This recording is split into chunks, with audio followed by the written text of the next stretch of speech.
Kita lanjutkan kajian subuh pada pagi hari ini dengan tema hakikat syukur atas nikmat. Kalau kita mengacu kepada surat Al-Fatihah ayat yang 7 Bapak-Ibu sekalian, yang berbunyi siratal ladzina an'amta 'alaihim ghairil maghdubi 'alaihim waladdallin. Amin. Siratal ladzina, yaitu jalan orang-orang yang telah engkau beri nikmat kepada mereka. Hadirin kaum muslimin, di sini Allah Subhanahu wa taala menyampaikan sebuah jalan yang lurus. Yang sebelumnya adalah ayat sebelumnya adalah ihdinas siratal mustaqim, yaitu jalan yang lurus. Jalan yang lurus yang seperti apa? Yaitu siratal ladzina an'amta 'alaihim, yaitu jalan orang-orang yang telah Allah beri nikmat atas mereka. Kalau kita berbicara nikmat, Bapak-Ibu sekalian, Masya Allah, nikmat Allah itu banyak banget, banyak ya, tak terhitung. Bahkan nikmat Allah itu bukan hanya untuk orang-orang yang taat. Orang kafir pun juga diberikan nikmat. Nah, lalu nikmat yang mana kalau di dalam suratul Fatihah ayat 7 ini? Nikmat yang mana? Iyyaka na'budu wa iyyaka nasta'in. Siratal ladzina an'amta 'alaihim. Nikmat yang mana ini? Sementara nikmat Allah Subhanahu wa taala banyak. Saking banyaknya kalau kita mau menghitung, Pak, kayaknya nggak mungkin. Kata Rasulullah, andai seluruh pepohonan ini kita jadikan pena gitu ya, dan semua air yang ada di lautan dijadikan tinta, kemudian untuk mencatat, menghitung nikmat Allah, maka sampai habis air laut, tintanya tadi habis, maka tak sanggup menghitung nikmat-nikmat Allah Subhanahu wa ta'ala. Kata Allah Subhanahu wa taala, wa in ta'uddu ni'matallahi la tuksuha. Dan jika kamu mau menghitung, mau ngerepot-repot mau menghitung nikmat Allah ini, la tuksuha, niscaya kamu tidak akan mampu untuk menghitungnya. Ya. Maka tugas kita adalah mensyukuri, ya, mensyukuri nikmat. Nah, nanti kita bicara hakikat syukur. Ya, kita bicara nikmat dulu. Lalu nikmat yang seperti apa? Kata Imam Baidhawi dalam tafsirnya bahwa nikmat itu terbagi menjadi dua, Pak. Kita mulai belajar nikmat. Nikmat itu terbagi menjadi dua. Yang pertama ada nikmat duniawi. Ada dua, nikmat duniawi. Yang kedua ada nikmat ukhrawi. Imam Baidhawi dalam tafsirnya membagi nikmat itu dua, ya, nikmat duniawi dan nikmat ukhrawi. Seperti apa nikmat duniawi itu? Yaitu nikmat yang memang nikmat itu ada hubungannya dengan dunia. Nikmat yang ada hubungannya dengan dunia. Sementara nikmat ukhrawi adalah nikmat yang memang Allah berikan itu, yang ada hubungannya dengan urusan akhirat. Nah, nikmat duniawi itu terbagi juga menjadi dua bagian. Yang pertama adalah muhabi, yaitu nikmat yang memang Allah berikan langsung dari Allah Subhanahu wa taala tanpa intervensi, tanpa asbab dari makhluk, tidak ada asbab. Nikmat duniawi, ya, yaitu nikmat yang ada hubungannya dengan dunia. Semasa kita masih di dunia, dan itu dibagi menjadi dua, yaitu yang pertama muhabi, yaitu nikmat yang Allah berikan langsung tanpa intervensi, tanpa asbab, tanpa perantara dari makhluk. Dari makhluk. Ya, contohnya pemberian Allah langsung ini seperti diciptakannya kita sebagai manusia. Allah berikan langsung kita bentuk, rupa, gitu ya. Kita diciptakan oleh Allah langsung seperti ini, Pak. Enggak pakai perantara. Ada manusia yang bentuk hidungnya seperti itu, kemudian kulitnya putih, ada yang kulitnya hitam, ada kulitnya coklat, gitu ya. Ada yang macam-macam, macam-macam. Dan itu langsung nikmat ini tanpa intervensi. Dan kita tinggal menerima bentuk nikmat yang Allah berikan langsung ya, di dunia itu. Nah, kemudian nikmat yang kedua adalah nikmat kasbi. Nikmat yang Allah berikan kepada kita yang karena adanya asbab. Jadi karena sebab, itu kasbi. Bapak dan Ibu sekalian, pingin kita kaya, pingin mendapatkan harta banyak. Maka untuk bisa mendapatkan kekayaan, nikmat ini atau harta yang banyak ini, maka dibutuhkan kerja keras. Dibutuhkan kita kerja keras. Nah, asbab dari kerja keras itu kemudian kita mendapatkan hasil. Hasil dari kerja keras itu adalah merupakan nikmat yang Allah berikan. Tapi nikmat ini akan diberikan oleh Allah berdasarkan asbab. Berdasarkan asbab. Tapi kembali lagi, tetap itu adalah nikmat yang Allah kasih. Maka hati-hati Bapak Ibu sekalian, kalau kita sudah beraktivitas dengan kehebatan manusia, kita sudah pupuk dari sejak awal, kita belajar ilmunya, kemudian setelah ilmunya kita kuasai, lalu kita terapkan ilmu itu untuk mencari rezeki, ya. Dan ketika rezeki itu sudah kita dapatkan berkat ilmu yang kita terima, berkat ilmu yang kita kuasai, hasilnya luar biasa, dan Allah berikan itu semuanya. Itu adalah merupakan rezeki atau nikmat yang Allah Subhanahu wa taala berikan kepada kita, yang patut kita syukuri meskipun keterlibatan kita ada di situ. Kita tetap terlibat. Ada aktivitas yang kita lakukan, ada ikhtiar yang kita butuhkan. Nah, itu namanya asbab. Dan nikmat-nikmat ini adalah merupakan nikmat yang harus diikhtiari, yang harus dilakukan.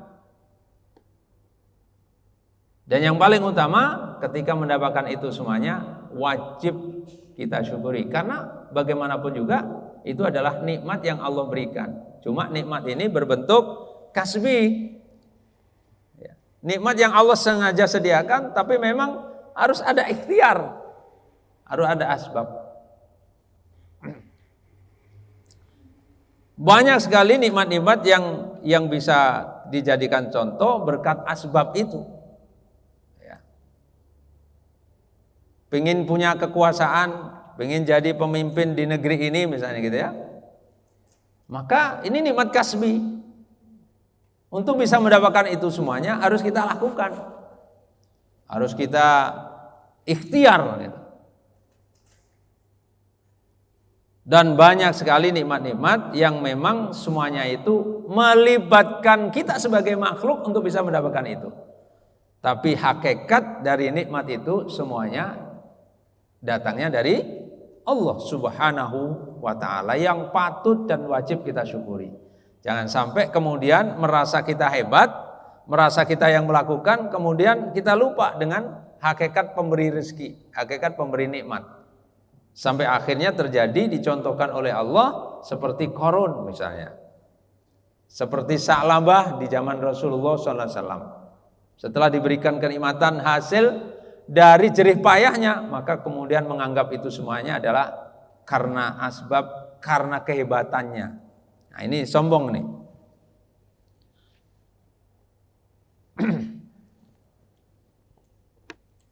Nah, kemudian nikmat yang muhabbi itu pun terbagi menjadi dua. Ini sedikit saya ulang Pak. Ini macam-macam nikmat. Pertama, nikmat kata Imam Baidawi itu dibagi dua. Yang pertama ada nikmat duniawi, yang kedua nikmat ukhrawi. Nikmat duniawi terbagi menjadi dua, yang pertama muhabbi, yang kedua adalah kasbi. Ya, tadi sudah saya jelaskan. Nah, sekarang yang muhabbi itu pun terbagi menjadi dua. Terbagi menjadi dua bagian. Yang pertama yaitu nikmat ruhani. Muhabbi itu adalah pemberian Allah langsung tanpa pelantara, tanpa asbab. Ya. Nah, itu pun terbagi dua. Yang pertama adalah ruhani, ya, nikmat ruhani. Yang kedua adalah jasmani. Jadi ternyata ruhani dan jasmani masuk dalam kategori nikmat duniawi, tapi yang berbentuk muhabbi, ya, yang berbentuk muhabbi. Nikmat duniawi tapi berbentuk muhabbi. Apa itu muhabbi? Yaitu nikmat yang Allah langsung beri tanpa intervensi, tanpa campur tangan makhluk. Nah, itu terbagi dua, ada ruhani, ada jasmani. Nah, ruhani seperti ruh, ya, pemberian ruh. Itu nggak bisa Pak kita nuntut, kita kemudian kita protes gitu. Itu ruhani. Dan itu nikmat yang luar biasa karena setiap Allah ciptakan makhluk itu selalu disertakan dengan ruh. Dan ruh ini nggak bisa kita lihat, nggak bisa diraba itu. Karena bukan berbentuk fisik. Tapi itu adalah merupakan makhluk yang Allah berikan kepada kita. Setiap kita ada ruh. Ada ruhnya. Sehingga kita bisa hidup, bisa jalan, ya, bisa meraba, bisa segala-galanya itu ruh. Itu adalah nikmat yang memang wajib kita syukuri. Selain ruh ada akal, ya. Di dalam tubuh kita, mungkin kajian-kajian tentang ruh kemarin itu, tazkiyatun nufus itu sudah saya sampaikan tentang ruh, akal gitu ya, nyambung sedikit. Termasuk akal adalah pemberian Allah tanpa intervensi. Jadi secara otomatis Pak, setiap manusia diciptakan oleh Allah itu dalam keadaan sudah ada ruhnya, dalam keadaan sudah diberikan akal. Yang akal ini berfungsi untuk membedakan mana yang baik, mana yang buruk gitu ya. Mana yang boleh dan mana yang tidak boleh, nah, fungsi akal. Nah, itu adalah nikmat ruhani, dan itu adalah pemberian langsung yang Allah berikan tanpa perantara, tanpa asbab. Kemudian yang kedua, jasmani, jasad kita Pak, itu termasuk adalah nikmat yang Allah berikan cuma-cuma tanpa intervensi, ya, termasuk bentuk tubuh kita, ada yang tinggi, ada yang pendek, ada yang sedang gitu ya. Itu bentuk tubuh memang Allah sudah beri, nggak ada campur tangan, nggak ada intervensi, ya.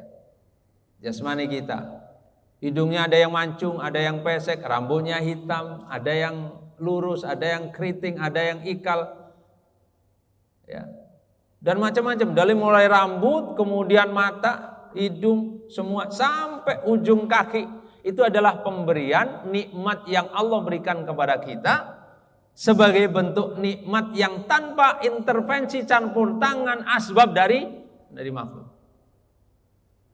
Dan itu yang harus kita terima apa adanya, nggak boleh protes. Tugas kita sebagai manusia, sebagai makhluk, tugasnya adalah merawat, bukan merubah.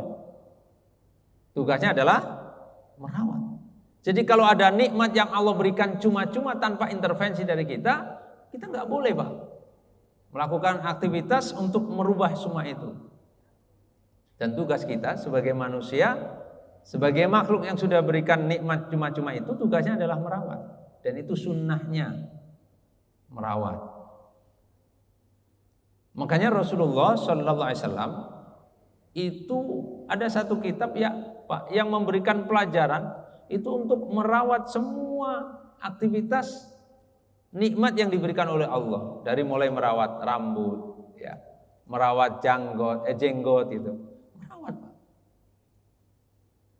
Maka sunnahnya kalau Bapak Ibu sekalian, untuk sunnahnya kalau kita punya jenggot itu bukan Ya, bukan memperpanjang jenggot sebenarnya, tapi merawat jenggot. Jadi kalau Allah berikan nikmat tentang jenggot bagi laki-laki, tugas selanjutnya merawat. Rasulullah itu merawat betul dengan keindahan jenggotnya. Bukan dibiarkan jenggot itu berantakan ke sana kemari gitu. Kan ada, Pak, Bapak sekalian, ada orang yang kemudian menganggap bahwa memperpanjang jenggot itu sunnah. Kemudian dia biarkan panjang tanpa dirawat. Kalau orang Jawa namanya kempros. Jadi bukan malah indah, bukan malah baik di hadapan makhluk, apalagi di hadapan Allah Subhanahu wa taala. Malah kelihatan seperti kok gak dirawat ya. Tugas kita kalau bentuk sunnah itu merawat, Pak. Karena itu adalah merupakan nikmat. Nikmat apa tadi? Nikmat hasbi, nikmat muhabi yang berbentuk jasmani. Harusnya dirawat. Rasulullah itu, Pak, kalau punya jenggot itu diminyakin, disisir, apalagi kalau mau sholat, Pak. Jadi bukan dibiarkan berantakan gitu ya, ada panjang macam-macam gitu ya. Nah itu sunnahnya, bukan sekedar memperpanjang jenggot gitu ya, tapi sunnahnya adalah merawat, merapikan. Begitu pula kita punya rambut. Yang Allah sudah berikan nikmat itu, nikmat jasmani tadi, itu tugas kita merawat. Rasulullah itu rambutnya panjang, tapi dirawat betul, Pak. Diminyak, disisir, rapi betul. Ya. Nah, itu adalah nikmat jasmani yang memang harus kita terima apa adanya gitu. Kita punya muka lebar, muka opal gitu ya, macam-macam. Hidung kita pesek misalnya, mata belok, segala macamnya. Itu adalah pemberian Allah yang wajib kita syukuri, meskipun bentuknya mungkin kalau dipandang orang nggak indah, tapi itu memang Allah kasih. Itu bentuk nikmat yang tinggal kita syukuri. Makanya nanti ditantang nih orang-orang yang sudah diberikan nikmat tanpa asbab tadi, kemudian dia mampu mensyukuri, maka ada satu ayat ya, yang dimana ayat itu untuk menekankan kepada kita bahwa kita harus pandai bersyukur. La in syakartum la azidannakum. Tapi kalau kita nggak mau syukur atas semua nikmat, baik nikmat duniawi maupun nikmat ukhrawi, baik nikmat yang berbentuk muhabbi, ruhani atau jasmani, kita wajib syukuri. Kalau enggak, ancaman Allah juga ada. Ya. La in syakartum la azidannakum wa la in kafartum inna adzabi lasyadid. Wa la in kafartum, barang siapa yang kemudian menolak. Ini kalau dikasih wajah yang seperti ini kok dia nolak. Ya. Dikasih rambut yang enggak sesuai dengan keinginan, menolak. Jadi kafaro itu menolak. Tidak terima, enggak syukur. Akhirnya enggak syukur dia. Dikasih fisik seperti ini, dia menolak. Maka inna adzabi lasyadid, Allah ancam. Ya. Azabku sangat pedih. Maka sebenarnya Bapak sekalian, tugas kita tinggal mensyukuri. Tugas kita adalah tinggal mensyukuri nikmat. Semua nikmat yang ada, termasuk nikmat duniawi maupun nikmat ukhrawi. Nikmat yang berbentuk jasmani maupun nikmat yang berbentuk rohani yang ada di dalam tubuh kita. Ya. Badan, rambut, mata dan semua itu adalah merupakan nikmat jasmani yang wajib kita syukuri dan kita rawat. Kita tinggal merawat. Makanya Bapak sekalian, sunnahnya kita itu merawat tubuh kita itu sunnah, Bu. Ya. Kenapa? Karena Allah, innallaha jamilun yuhibbul jamal. Karena Allah itu indah, Bu, dan mencintai keindahan. Makanya Bapak sekalian, rawat. Ya. Kita punya rambut, kita rawat. Kita punya jenggot, kita rawat. Kita punya fisik, kita rawat dengan sebaik-baiknya. Kenapa? Dengan seindah-indahnya. Karena tugas kita adalah merawat. Dan sunnahnya adalah merawat. Merawat dengan memberikan atribut-atribut tambahan, gitu. Tapi niatnya adalah untuk merawat itu niatnya dalam rangka syukur kepada Allah. Jadi niatnya jangan untuk supaya dipuji makhluk. Hati-hati ibu-ibu kalau kita kemudian memperindah diri kita, ya, merawat diri kita, tapi tujuannya untuk dipuji makhluk, nah ini yang bahaya.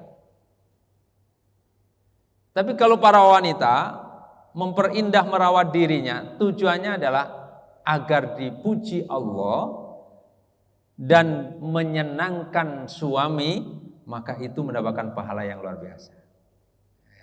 Mendapatkan pahala yang luar biasa.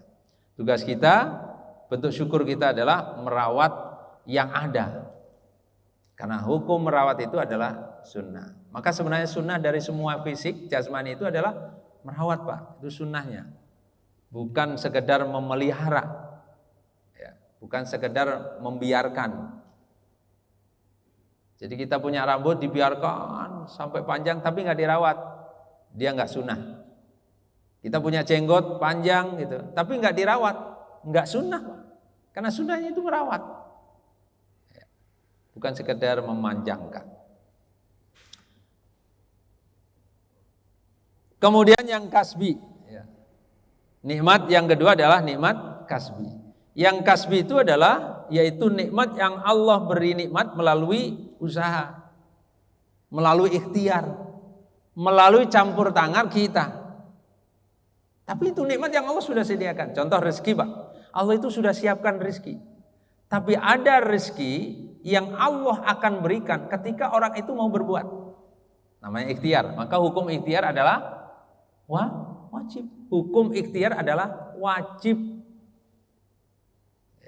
Hukum ikhtiar itu wajib. Tapi hasil dari semua ikhtiar adalah ketetapan Allah. Hukum ikhtiarnya wajib. Tapi untuk menentukan hasil ikhtiar itu bukan urusan kita, bukan wajib. Itu urusan Allah Subhanahu wa taala. Ikhtiarnya yang wajib. Ya. Termasuk ya mencari harta, cari rezeki, ya. Semuanya itu atau mungkin cari jabatan, yang lain itu perlu diikhtiarkan dengan cara-cara yang memang diatur oleh agama, boleh hukumnya, halal hukumnya, gitu ya, tidak melanggar sesuatu yang dibenci oleh Allah Subhanahu wa taala. Nah, itulah nikmat yang pertama tentang nikmat dunia. Ya, ini pengantar nanti supaya kita masuk. Yang kedua ada nikmat ukhrawi, Pak. Ya, jadi nikmat kata Imam Baidawi dibagi dua, pertama nikmat dunia, yang kedua nikmat ukhrawi. Duniawi, yang kedua nikmat ukhrawi. Nah, duniawi tadi ada muhabi, ada kasbi, dan muhabi itu ada dua, rohani dan jasmani. Baik, sekarang kita nikmat ukhrawi. Apa itu nikmat ukhrawi? Nikmat ukhrawi adalah semua nikmat yang Allah berikan kepada kita sebagai makhluk yang memang ada hubungannya dengan akhirat. Ya. Pertama, Allah Subhanahu wa taala perintahkan kita sholat. Dan barang siapa yang melakukan sholat, Allah janji Allah akan siapkan nanti di akhirat surga. Itu nikmat ukhrawi, Pak. Jadi nilai-nilai yang Allah janjikan setiap aktivitas yang ada hubungannya dengan akhirat nanti, itu adalah nikmat-nikmat Allah yang Allah sediakan yang ada hubungannya dengan akhirat. Sholat misalnya, kita mau kerjakan sholat, ada nilai, Pak. Sholat sendiri dengan sholat berjamaah, nilainya beda. Allah siapkan itu semuanya. Akhirat hubungannya. Nah, itu nikmat-nikmat akhirat. Orang yang sholatnya di awal waktu dengan orang yang sholatnya tepat waktu, itu beda nilainya. Ada nilainya, dan itu adalah hubungan dengan akhirat. Jadi nilai-nilai yang ada, yang nanti Allah sediakan nilainya itu ada di akhirat. Ini adalah nikmat-nikmat Allah yang sengaja Allah sediakan untuk di akhirat. Sebelum sholat ada syarat sahnya sholat dengan wudhu. Ya. Orang yang berwudhu, maka barang siapa yang kemudian membersihkan tangannya, jari-jarinya, maka Allah Subhanahu wa taala sekaligus melunturkan dosa-dosanya. Ya. Jadi kalau kita membasuh, kita berwudu Pak, Ibu mulai berwudu, kemudian kita cuci tangan, kita basuh tangan kiri, tangan kanan, tangan kiri gitu ya, sampai celah-celah jari, tujuannya untuk membersihkan kotoran yang ada di fisik, tapi secara hakikatnya adalah Allah akan gugurkan dosa-dosa kita yang ada yang akibat dari dosa tangan. Makanya Bapak sekalian, kenapa Rasulullah mengajarkan kalau wudu itu ada wajibnya, rukunnya, tapi sunnahnya dikerjakan semuanya. Jumlah sunnahnya wudu dibanding wajibnya lebih banyak dibanding wajibnya. Kenapa? Karena ada hubungannya dengan perbuatan-perbuatan yang dilakukan oleh kita untuk melunturkan dosa. Maka pelan-pelan nih, bersihkan tangan, jari-jari di sela-sela itu secara tidak langsung menggugurkan dosa jari, dosa tangan. Dosa yang diakibatkan oleh perbuatan tangan kita. Itu dibersihkan, digugurkan bersamaan dengan jatuhnya air yang dipakai untuk wudu tadi. Kita basuh muka kita, bersamaan dengan membasuh muka itu maka Allah gugurkan dosa-dosa yang diakibatkan oleh muka kita. Ya. Di muka ini Pak, pertama ada mata. Ini mata ini yang sering banget ini untuk menimbulkan dosa. Mata ini Pak. Maka dengan berwudu, dengan kita basuh muka, itu digugurkan Pak dosanya, dosa akibat dari mata.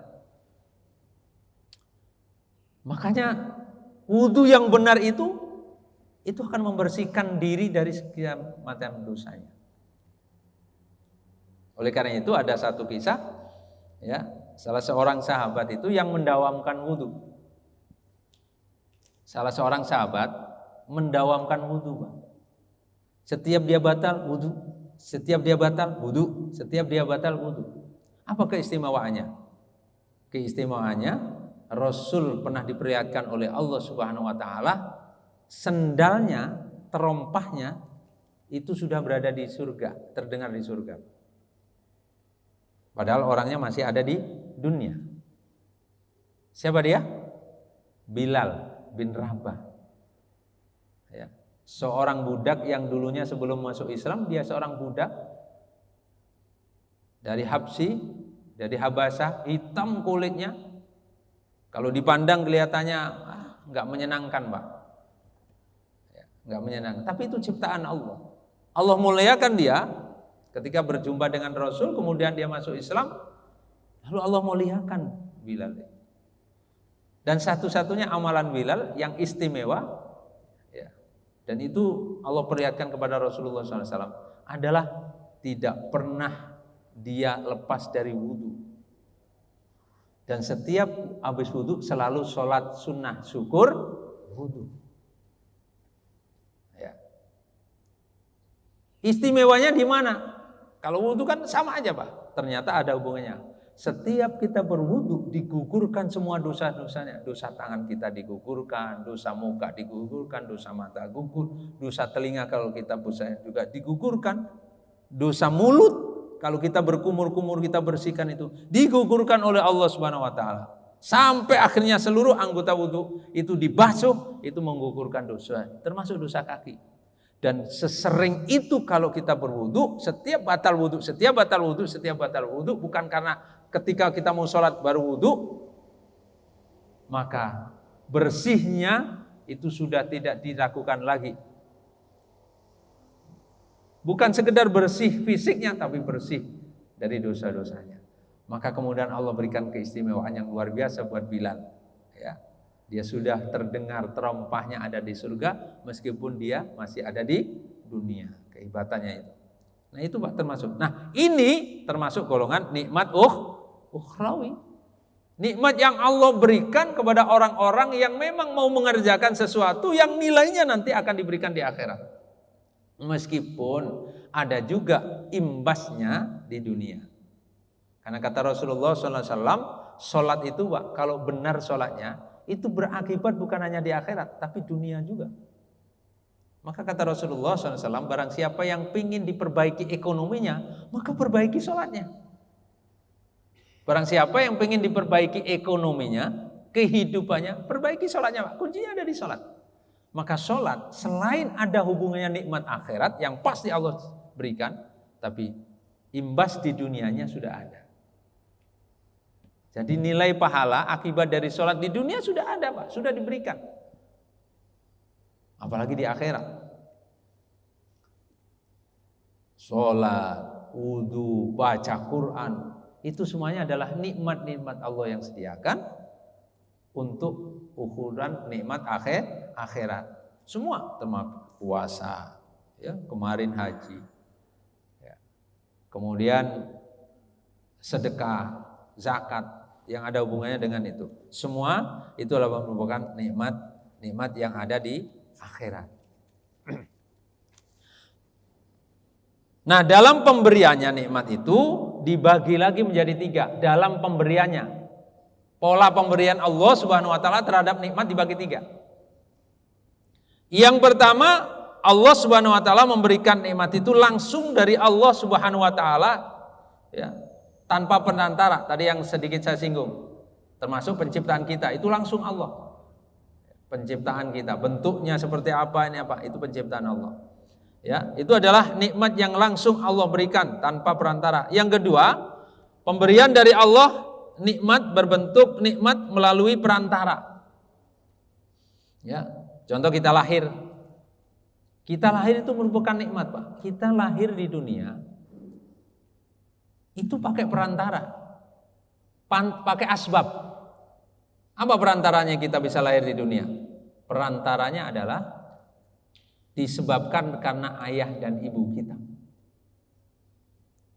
Lahir, Pak, kita lahir di dunia itu ada asbabnya. Ya, pelantaranya adalah ayah dan ibu. Ibu yang melahirkan, ayah yang membuatnya. Maka dua-duanya ini adalah punya status yang sama yang tidak boleh dibeda-bedakan dalam rangka kita mensyukuri nikmat. Maka ketika ada hubungan dengan lahirnya kita, maka syukurnya itu ada 2.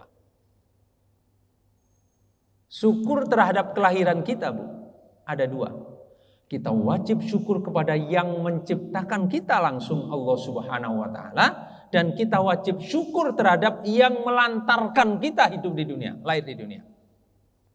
Maka ketika ada hubungan dengan kelahiran kita, Pak, yang wajib syukur disyukuri ada 2. Pertama Allah, yang kedua orang tua. Maka barang siapa yang tidak pandai bersyukur kepada kedua orang tuanya, maka dia termasuk di antara golongan orang yang melanggar dosa besar. Dan kedua orang tua disandingkan sama Allah Subhanahu wa taala syukurnya.